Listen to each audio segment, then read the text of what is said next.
Hello guys, welcome to IAS point. This is Aditi Pandey. आज हम लोग पढ़ने वाले हैं हमारा चैप्टर 4। इसका हेडिंग है मानव विकास। इसके अंतर्गत हम जानेंगे कि विकास क्या होता है। तो सबसे पहले हम ये जानते हैं कि विकास और वृद्धि में अंतर क्या है। अब आप सोच रहे होंगे विकास और वृद्धि में अंतर, ये दोनों चीज़ें तो एक ही हैं, लेकिन नहीं, ये दोनों चीज़ें भिन्न हैं। कैसे भिन्न है आइए जानते हैं। जो विकास होता है इसकी अगर हम वृद्धि की बात करें तो वृद्धि धनात्मक हुए वृद्धि और ऋणात्मक हुई वृद्धि यानी कि ह्रास को भी दर्शाती है। लेकिन विकास का यदि हम अर्थ लें तो ये गुणात्मक परिवर्तन है। किसी भी जगह का विकास तब नहीं हो सकता जब वहाँ पे उपस्थित जितनी भी दशाएं हैं उनकी वृद्धि न हो। जैसे अगर हम इस देश की बात करते हैं तो इस देश के हर क्षेत्र में अगर वृद्धि होगी, जैसे कि एजुकेशन क्षेत्र में वृद्धि होगी, साक्षरता की परसेंटेज में वृद्धि होगी, वोट देने के परसेंटेज में वृद्धि होगी, तथा नौकरी का जो लेवल है वो बढ़ेगा, रोज़गार के जो परसेंटेज है उसमें वृद्धि होगी, तो हम कहेंगे कि हाँ, इस देश का जो विकास है वो हुआ है।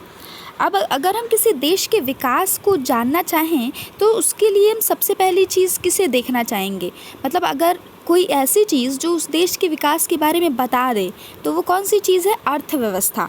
किसी भी देश की अर्थव्यवस्था जितनी बड़ी होती है उस देश को उतना ही विकसित माना जाता है।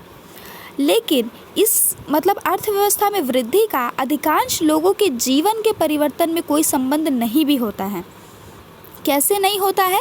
किसी देश में लोग जीवन की गुणवत्ता का जो आनंद लेते हैं, उन्हें जो अवसर उपलब्ध हैं और जिन स्वतंत्रताओं का वे भोग करते हैं वे विकास के महत्वपूर्ण पक्ष होते हैं। ये विचार कोई नया तो नहीं है। अर्थात कि यदि किसी देश के लोग हैं वो अपने जीवन को किस प्रकार से जी रहे हैं, यही तो बताता है ना कि उन देश के लोगों का विकास हुआ है कि नहीं। आगे चलते हैं। ये देखिए, सार्थक जीवन क्या है।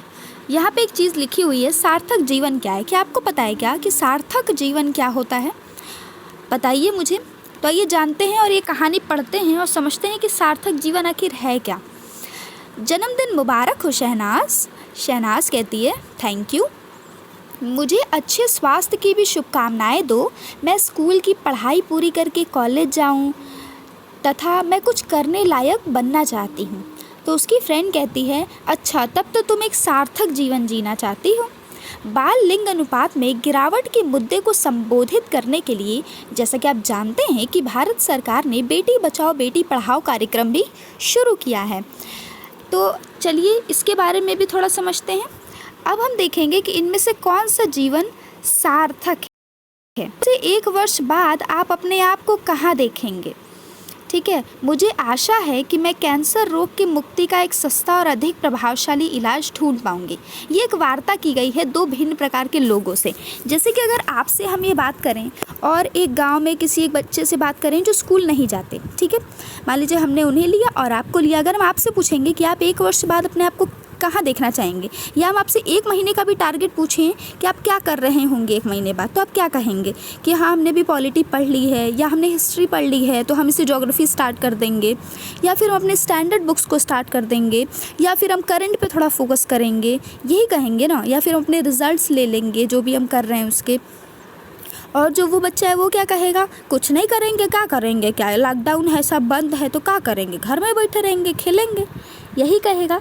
तो इनमें से बता रहा है कि कौन सा जीवन सार्थक है। सार्थक का मतलब होता है जिसका अर्थ कहीं ना कहीं जुड़ा हुआ हो।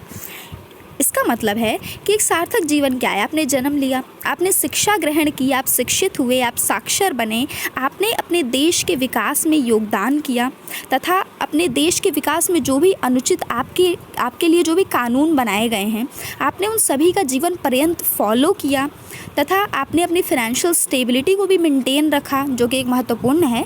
आप गरीब थे, अपने माता पिता की आपने सारी इच्छा पूर्ण की, उन्हें जो भी चाहिए था आपने वो किया, अपना जो लक्ष्य आपने बनाया था आपने उसे प्राप्त किया किसी भी कीमत पे, उसके लिए कई सारी मेहनत की।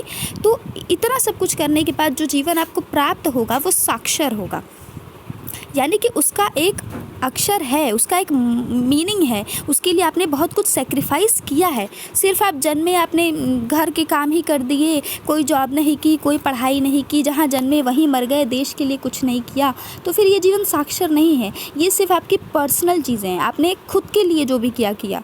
अगर जब तक आप किसी भी चीज़ में समाज के लिए कोई योगदान नहीं देते या अपने आप को इस काबिल नहीं बनाते कि आप अपने देश के विकास में कुछ योगदान दे पाएँ, तो उस विकास को हम साक्षर विकास नहीं कहते हैं। ठीक है, मानव विकास के 4 स्तंभों को आइए जानते हैं। तो जिस प्रकार किसी इमारत को स्तंभों का सहारा होता है, उसी प्रकार मानव विकास का विचार भी समता, सतत पोषणीयता, उत्पादकता और सशक्तिकरण की संकल्पनाओं पर आश्रित होता है। यानी कि ये जो 4 टॉपिक्स हैं, ये ही उसका एक स्तंभ है। अगर ये नहीं होंगे तो विकास संभव नहीं है। जो समता है, उसका आशय प्रत्येक व्यक्ति को उपलब्ध अवसरों के लिए समान पहुंच की व्यवस्था करवाना है। यानी कि प्रत्येक व्यक्ति शिक्षा ले सके, प्रत्येक व्यक्ति के जो अधिकार है मूल, उसे वो मिल सके। जैसे कि बच्चा है तो वो कहीं जाके काम न करे, वो पढ़ाई करे, स्कूल जाए, फ्री एजुकेशन भी मिल रही है, वहाँ जाए, और सरकारी अस्पतालों की भी सुविधा मिली। अगर वो बीमार पड़े तो उसे अगर लोन कभी चाहिए, एजुकेशनल लोन, तो वो उसे मिल पाए, तो इसे समता कहते हैं। ठीक है, लोगों को उपलब्ध अवसर प्रजाति, आय और भारत के संदर्भ में जाति के भेदभाव के विचार के बिना समान होने चाहिए, अर्थात इसमें जाति रूपी भेदभाव इत्यादि नहीं होना चाहिए।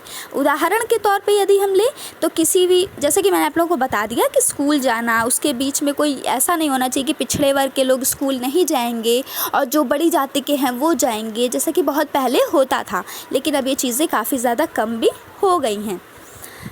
निर्वहन का अर्थ क्या है?